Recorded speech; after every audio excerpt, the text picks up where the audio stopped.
E aí, galera? Hoje nós vamos falar sobre neurociência, mas afinal, sobre o que se trata? Neurociência é a área que se ocupa em estudar o sistema nervoso. Ela visa desvendar o seu funcionamento, estrutura, desenvolvimento e eventuais alterações que sofra. Dessa forma, o objeto de estudo dessa ciência é complexo, sendo constituído por 3 elementos: o cérebro, a medula espinhal e os nervos periféricos. Ele é responsável por coordenar todas as atividades do nosso corpo e é de extrema importância para o seu funcionamento como um todo, tanto nas atividades voluntárias quanto nas involuntárias.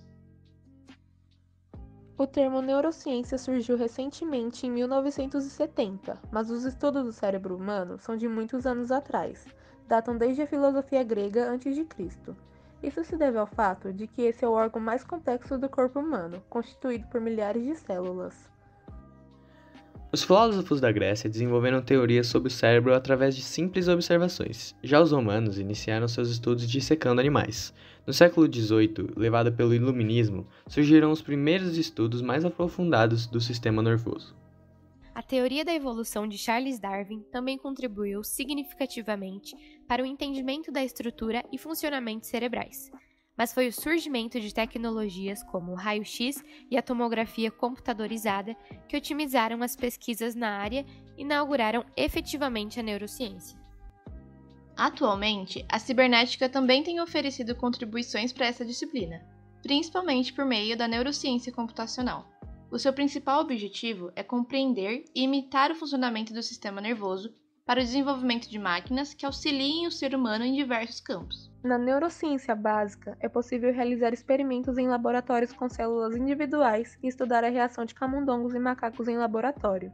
Já nas ciências cognitivas e comportamentais, se estuda a linguagem e os déficits causados por lesões cerebrais, seja após acidente vascular cerebral, conhecido mais por AVC, ou por trauma, por exemplo. A neurociência é muito vasta e abrange desde a área comportamental e reabilitação motora até a cognição avançada. É possível estudar linguagem e memória, por exemplo.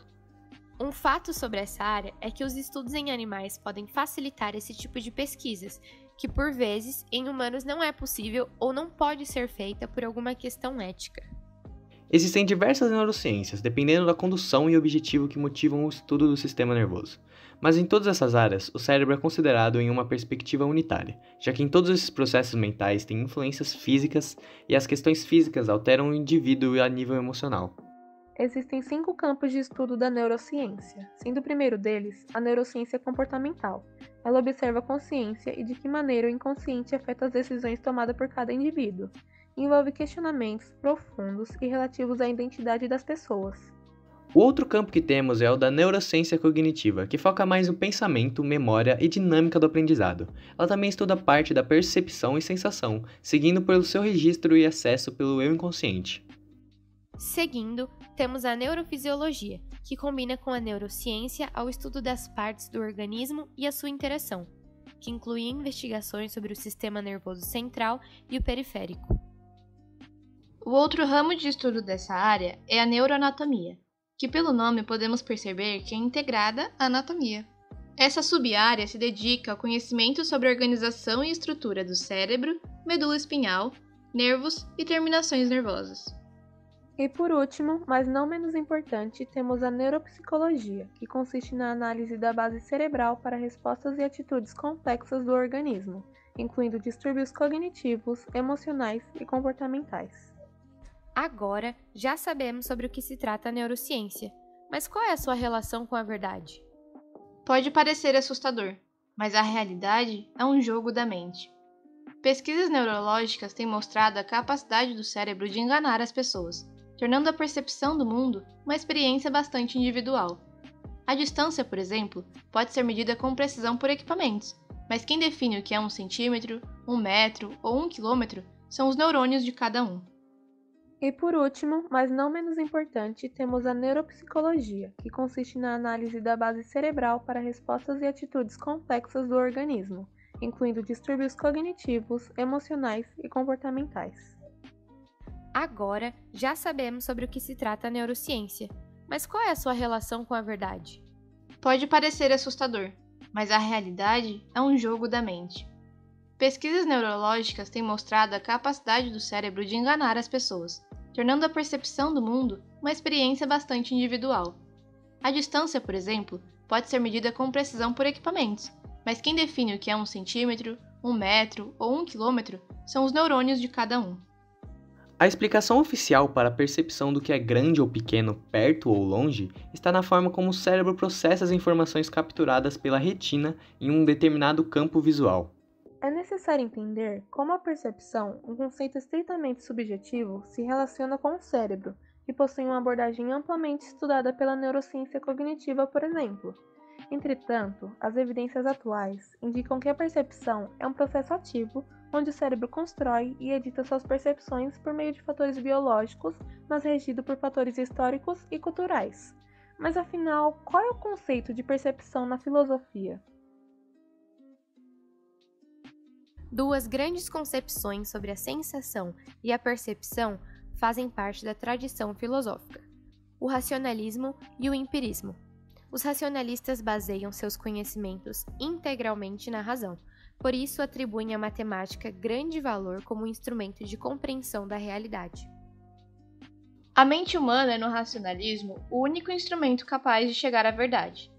O filósofo e matemático René Descartes é um dos principais teóricos dessa corrente filosófica. Descartes tem como ponto de partida a busca de uma verdade primordial que não possa ser posta em dúvida. Por isso, faz da dúvida seu principal método.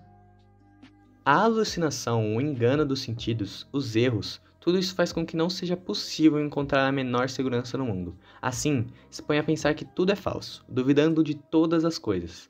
A única coisa que não pode ser falsa é a sua própria existência.